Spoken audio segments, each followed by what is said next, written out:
Hello and welcome to my today's video which is related to Mallcom India Ltd. अब सभी को मालूम है कि Mallcom एक लिस्टेड प्लेयर है सेफ्टी इक्विपमेंट गियर्स में and the stock prices has also gained quite a lot in last couple of years. तो आज मैं जो बताने जा रहा हूँ this is related to my plant visit and the management meet with the Mallcom India Ltd yesterday. Kal I went to their Chandipur plant and from there I was there in the headquarter of Mallcom India Ltd at Salt Lake Sector 5. So the entire the plant visit and the management meet had lots of information. I got lots of insight. Please note, this is not a buy or sell recommendation from my end, and personally if you would ask me, this is not a buy time for Mallcom India Ltd, what my understanding is, but it gives lots of insight. मतलब आगे चल के भी if at any specific time, if any trigger is there in the industry, or if I have some specific understanding on the timing, in terms of timing of the company to enter the timing of the company, so these insights help quite a lot.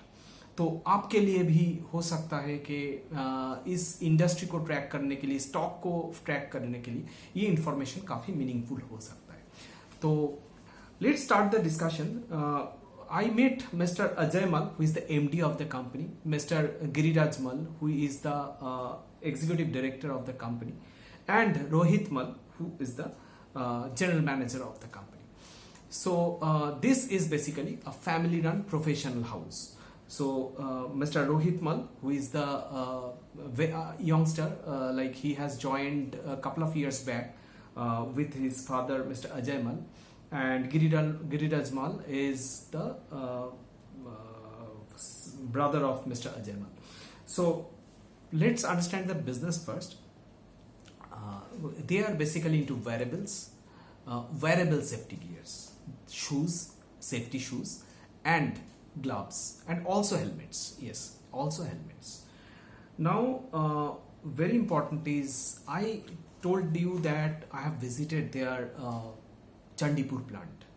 Basically, let me tell you the background. Basically, this company used to operate from one plant called Kasba plant. That Kasba plant is an old one. This company is in business for last 20 years. Mr. Ashok Mal started with Giriraj Mal 20 years back. So from the very beginning, they are in the safety gears, and they made some they ran the business quite well in this period of time, but there was no push from the government. It was self-propellant, like the business what they have told they have done so far, that was self-propellant, and now government thrusts are also coming. So what government policies are in favor of the company, that I will discuss during the course of the discussion. So let's start with their Chandipur plant, what I have seen there. Let me tell you, Chandipur is a small village en route Sundarban from Kolkata. Like it's a little away from the main city, and their old plant that is at Kasba, I told you, there was space constraint. That's why they have taken up a vast land. They told certain measurement, what I missed out honestly. So in terms of the land area of Chandipur plant, they have erected the building and started their operation over there, and lots of spaces inside that building, inside the premises of the factory is open, is ready but open. Means they can further install, and they are in the process. That also I will be discussing, and other areas are also vacant in that vast land. So they have the planning for phase 2 to develop Chandipur 2 basically, and the provision for the third development is also there in that particular plant. So like as the old factory is in Kasba, and there is space constraint, so they are basically shifting their operation from Chandipur, from Kasba to Chandipur. Now, what I have seen over there in Chandipur, there are 7. Okay, before that, I must mention this thing. Like what they have done over there in Chandipur, that they have stitching business. They have the stitching part of, like, the those variables need stitching. Like variable means those uniform type of, like, which are safety uniform for the factories, and these are mandatory in the European and developed countries, I would say. It's not only Europe, in any developed nations this is mandatory, maybe in Australia, in Europe, in US. So they are having significant presence in those countries, and whatever variables they make, 99% of their business goes to export market, and the Chandipur plant is dedicated mostly towards that only, means that variables. So in Chandipur, they are currently having the stitching units. Now let me tell you, you need the yarn, you need the fabric, then you can stitch, right? So fabric is basically stitched. The thing is, this fabric and yarn are not manufactured by Mallcom. Mallcom sources this raw material, yarn and fabric. Fabric is basically their raw material. So they source it from, they have named couple of companies. One is JCT. I don't think that is a listed one. I'm not very sure about it, honestly. And the another one is a known player, that is Vardhaman Textile. They source it from JCT and Vardhaman. They have mentioned this couple of companies' name answering my question. So these couple of companies are supplying fabric to the company, to Mallcom. And I have seen those denims which are getting stitched over there. Like they have two sets of machineries, let me tell you. First one is a CNC machine. Like there are a couple of CNC machines what I have seen with my own eyes, and there are 7 stitching lines. 7 stitching lines. Each line comprises of several machines. Like some are basically stitching, some are putting zip, putting buttons. So there are certain machineries I have seen, like in the denim, the main big button, that is there is a machine like a presser, and it pressed and it gets stuck in the denim. So the entire line comprises of from fabric to finished goods. And then final checking is done. There is one guy dedicated towards that. He makes the final checking and releases it. Otherwise, it reverts it back to the entry point, or the, let's say, the opening point of the line. There are 7 lines they are running, and those are mainly related to stitching. After CNC, like there is a CAD room where designing is happened. Afterward, it goes to CNC. Cutting is done. In CNC, cutting is done, and that cutting sheet strips, or let's say materials, fabric goes for stitching. Now stitching, basically earlier they used to have a larger chunk of their stitching from outside, means they used to outsource the job. Now what they are doing, they have consolidated that subcontracting, and mostly they are doing of their own. But everything is not doing like in this, despite having their big capacity. I told, like they are running 7 stitching lines over there, and they have the capacity to install another 25 lines. The space is vacant. Like most of the space is vacant. So they said, means Rohit said, like they have the capacity to install another 25 lines over there. And he also emphasized, like by this end of the year, means by December, they are projecting, like they will be switching from Kasba to here, to Chandipur mostly. And the entire task, after the means total switching, they are expecting 18 to 20 lines overall, means 18 to 20 lines overall in this particular destination in Chandipur plant. Now out of that, like in their old plant in the Kasba, like most of the machineries are old, like the life cycle of a machinery is 10 to 12 years. So a big chunk of machineries are old. So what are like usable, that they will carry, and rest they will purchase from the market. And let me tell you, regarding the machineries, these machineries are purchased from Korea, and a few names are there. I'm not acquainted with this. A few are also purchased from China. So these are regarding the machineries, 10 to 12 years life cycle, as I have already told.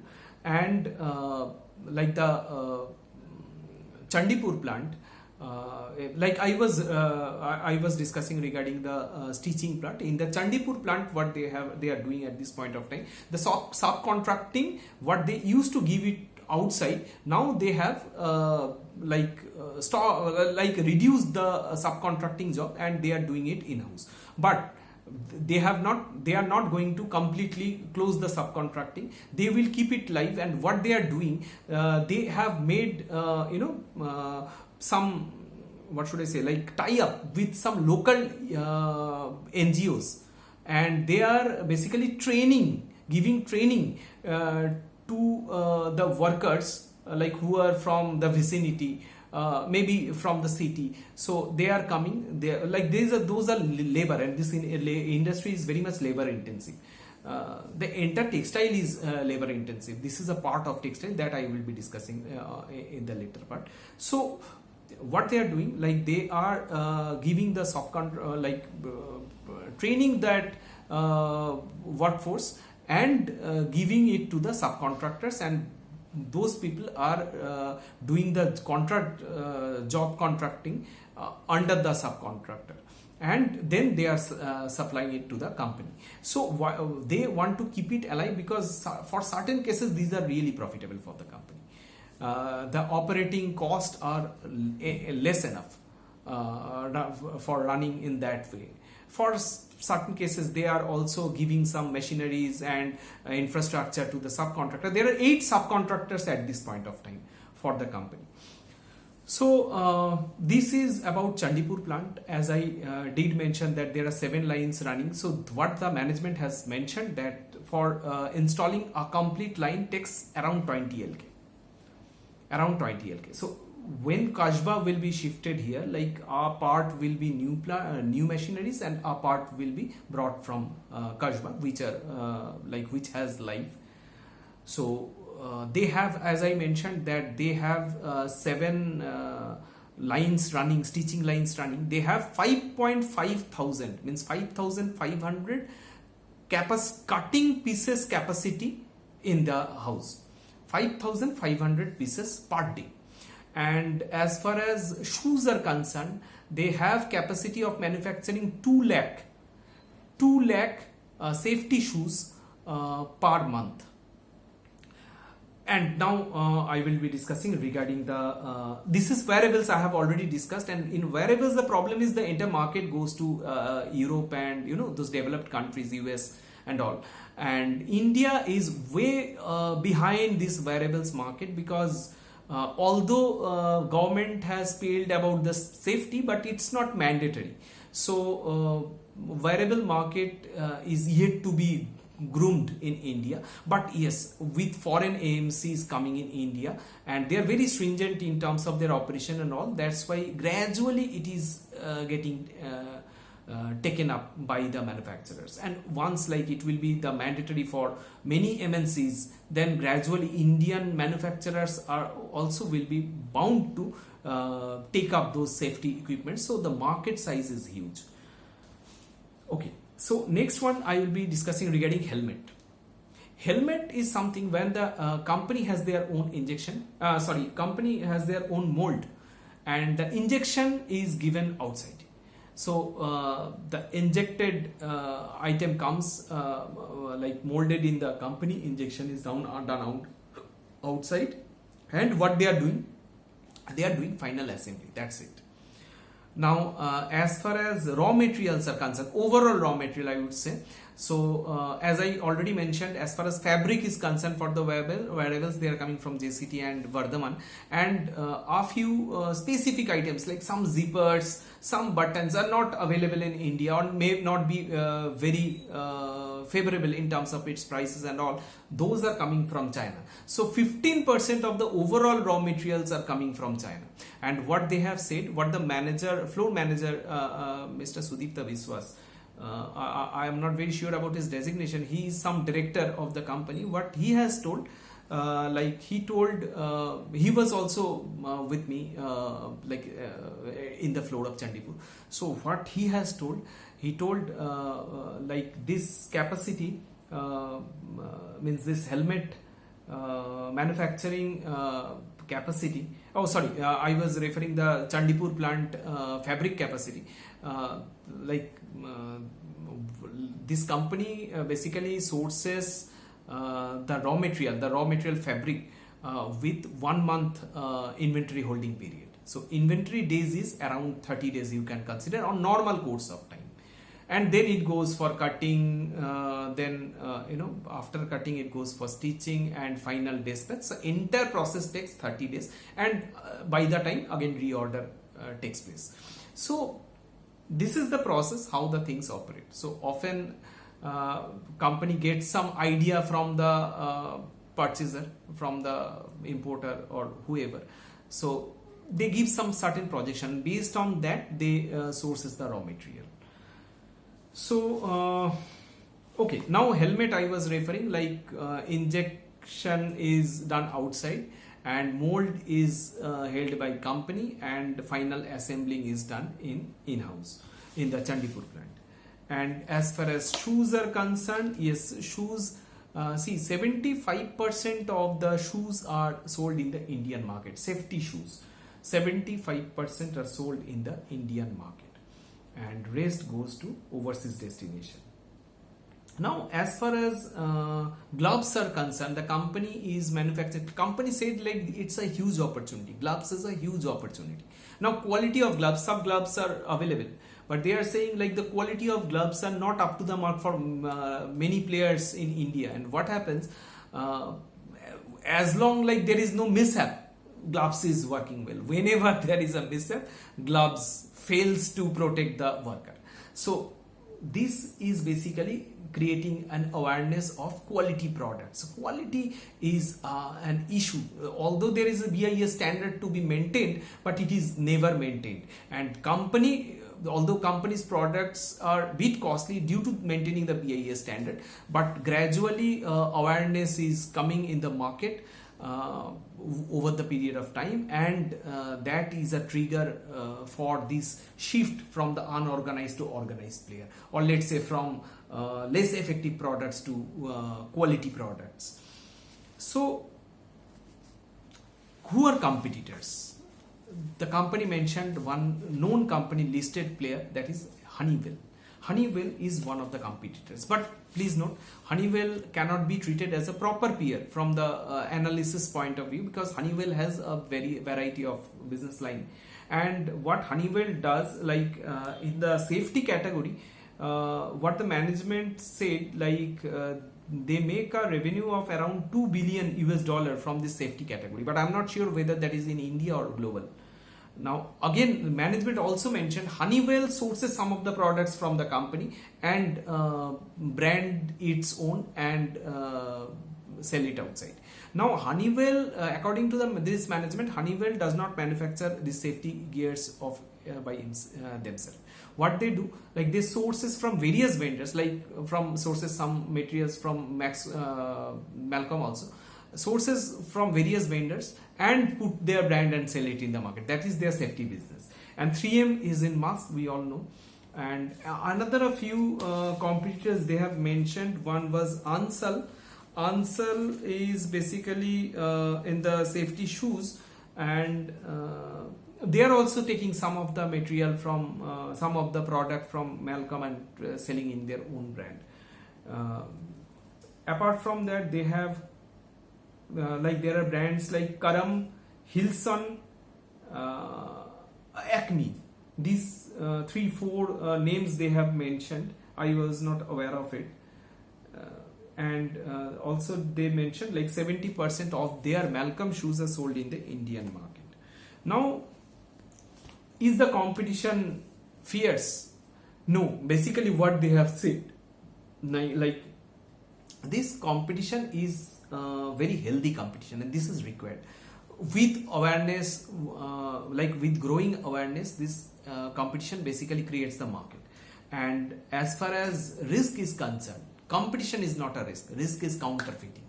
Like they said, like the management, Mr. Ashok Mal was emphasizing this thing, like there are lots of counterfeiting in the in the product, with the product of the company. Like there are certain players in Delhi and Kanpur belt. What is the guess or some understanding of the company, of the management, that there are certain players in that belt, like Kanpur and Delhi belt, who basically manufactures exactly same look products, safety shoes and gloves of the company, exactly same, but out of different material. They put the tag, they put everything, the brand name, everything Mallcom, and sells it in the market. How they came across this thing, let me tell you. When like their representative tried to reach the dealer, they said someone else has sold the product at much lesser price, like maybe 7,000 is their means least quote, and someone has sold at 5,000. So they came across, they those persons again cross-checked with the management, with their seniors, and maybe the area manager or something like that, and they said these are not their products. It's not possible. They have not sold anything to to those vendors, or let's say to those dealers. Maybe in Rourkela market they have come across, like Mr. Ashok Mal has mentioned regarding Rourkela specifically. So these things are there. This counterfeiting is a risk, but the government company is taking steps to eliminate those counterfeiters from the market. So yeah, dealers distribution is concerned, you understand, like this business is mainly for B2B, and B2C, yes, some e-commerce presence are there, not very remarkable. So marketing spend,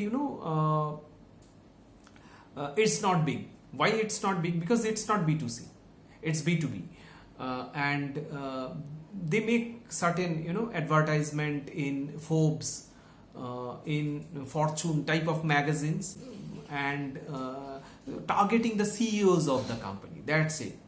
So you have to understand the audience. So okay, now as far as distribution channels are concerned, like firstly let me tell you that they have two brands. One is Mallcom, another one is Tiger. Tiger is a known brand in shoes. Like Rohit has mentioned, like Tiger, in the shoe, Tiger is known much, and it's not like people can't relate Tiger with Mallcom. It's a Mallcom brand. People knows by Tiger, not by Mallcom, as far as shoes are concerned. So it's a very popular brand, Tiger. And he did mention that the strategy of the company is, one is own brand in India, like penetration in India is through own brand, and that they have been doing, and going forward also they will continue in the same way. And for certain cases, certain geographies, like Asia, means rest of Asia, specifically Southeast Asia, they have a very good market in Southeast Asia. Southeast Asia and MENA. MENA is nothing but Middle East and North Africa. Middle East and North Africa also, they are having the same strategy. They have around 16-17 dealers spread here and there, and they are sourcing, they are pushing this product, or let's say selling this product through those dealers. They don't go to the end consumer. And some of the products are sold in the private level. Private level means company does not have their presence in terms of their brand in certain destinations like Europe, North America, and Latin America. Company does not have any direct presence over there. What company does? There are certain brands, basically they sources the product put their brand name and sell it. And even like it's not money, what I mean to say, like the product which are sourced, those are like they give their preference. It's like an order. They give their like importer gives their, those brands basically gives their specification, this is required, and they provide customized solution whatever they need along with the tag. So they provide it, sell it, supply it through, let's say, 20 feet 40 feet container that gets loaded in the Chandipur plant, goes directly to the port and exports to the destination. And these private level sales means working on behalf of some brands, that is popular in North America, Latin America and Europe. And they said like they are happy with that arrangement, because penetration over there, direct penetration over there is a different ball game altogether. So they just don't want to get into that, because again, like lots of advertisements spent and all those stuffs are there, and like beating the present dealers, let's say present brands, fighting with the present brands over there needs lots of expertise as well as lots of investments. And again, after that, again, success is something like which no one knows. So they are quite happy with that. Now in gloves, like the management is saying, gloves is a big market, like it's going to be very vast, very big going forward, and they are setting up a plant at Sanad, and that is to counter with the cheap Chinese import. And gloves in Sanad, they have already invested 100 crore. Again, now there's Mr. Ajay Mal was saying this thing, they are foraying into rainwear market. I asked this question to Mr. Ajay Mal, what is the market size of rainwear? He laughed, he told it's very difficult, I don't know, no idea at all. I asked who are the players. He told, see, these players, Duckback, these players are there for years. Duckback, and he did mention one another name, what I can't recollect. That is also a known one. I can't recollect at this point of time. So these players are basically selling rainwear which is made up of PVC. Now the problem is with that rainwear, if you are wearing that rainwear, the problem is like you will sweat inside. It will make you perspirate quite a lot. So it's not healthy, or let's say comfortable for people who will be wearing this. And the person who is wearing that and standing throughout the day in the let's say in certain industrial activity in the open space, he needs that raincoat. But bearing with that perspiration or like that sweating like situation, uncomfortable situation throughout the day is not preferred.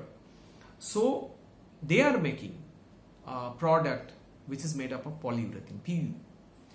So PVC is the traditional rainwear. What they are bringing, that is PU rainwear, PU based rainwear. Their products are very light, lighter than what PVC wala deta hai, and like they have further developed one very thin PU. So what is the benefit of that? Like it allows to pass air. So that is even higher quality, and some European manufacturers, or let's say European brands, are very interested to purchase this. And they have the management has also mentioned like it's a very interesting thing that they are getting lots of queries due to this China Plus One strategy. This is very interesting.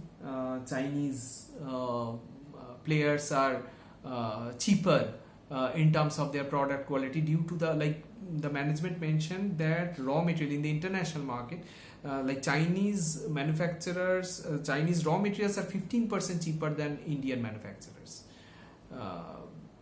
That's why their products are cheaper. But what US has done, like they are very stringent and very aggressive to stop Chinese penetration, and that's why they have deployed some tax, around 12 to 14% additional tax on Chinese products. I'm referring this safety products, or let's say on textile, and that actually makes Indian products competitive in the Chinese market. And in Australia, he did mention probably 25% straightway tax on Chinese product. In Latin America, if you take Peru has directly banned Chinese products. So these are basically bringing opportunity for India, and these safety products are a part of textile policy internationally. And FTA is an opportunity, he was saying, because in UK, he was saying UK is not a very big market for them as of now, but as like with this FTA, like it can open up doors for Indian manufacturers in UK. So these are the things. And another thing regarding the Indian market, as I told, like not only awareness, it requires lots of laws, lots of regulations, and this time government has stepped up. I told at the very beginning, I will discuss it at the later, like this company, like the management has mentioned that this government has tabled one bill in the parliament for maintaining mandatory basis maintaining BIS, this Bureau of Indian Standard for these safety equipments, and it will be implemented. Like if the bill passes, then it will be mandatory to comply with the regulation. Now norms are there, but it's not applicable, it's not applied properly, means it's not thoroughly covered. Now if that bill comes, then it will be mandatory, and if the bill passes, then it will be another trigger for the entire industry. This company also will be benefited. So anyways, so these are the things, and I have other information as well. If I keep on speaking, then it will take maybe more than 1 hour. So it's already long, so I hope you have got lots of information, and please don't forget to subscribe my channel for getting this type of value added information. Thanks for watching.